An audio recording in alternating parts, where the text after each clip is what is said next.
Subject కి ఒక teacher ఉంటారు, అన్ని సబ్జెక్టులు నన్ను చదవమంటారు. ఇంత చిన్న బుర్రలో అన్ని ఎలా నింపాలి?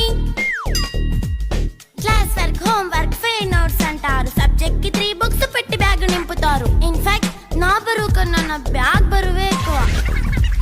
క్వశ్చన్లు, ఆన్సర్లు, సర్ప్రైజ్ టెస్టులు అన్ని దాటుకొని మళ్ళీ స్కూల్ వ్యాన్ ఎక్కేసి అమ్మయ్య ఇక ఇంటికి వచ్చేసామనుకుంటే మార్క్స్ తక్కువ వస్తే చెయ్యాలి అసైన్మెంట్. రిపోర్ట్ కార్డ్ చూపిస్తే ఇంట్లో ఉన్న పనిష్మెంట్. హోమ్ వర్క్ చేయమంటూ మమ్మీ చంపుతుంటుంది. ట్యూషన్ టైం అయిందని డాడీ తరుముతుంటాడు. డాన్స్ క్లాస్ కి వెళ్ళమని తాతయ్య తిడతాడు. స్నాక్స్ తిని వెళ్ళమని నాన్నమ్మ ఆపుతుంది. ఇక అన్నీ అయిపోయాక కాసేపు టీవీ చూద్దామంటే మమ్మీ ఎంట్రీ ఇచ్చింది. బెడ్ యొక్క మంది చిన్న నాప్ తీసేలోపు తెల్లారిపోయింది.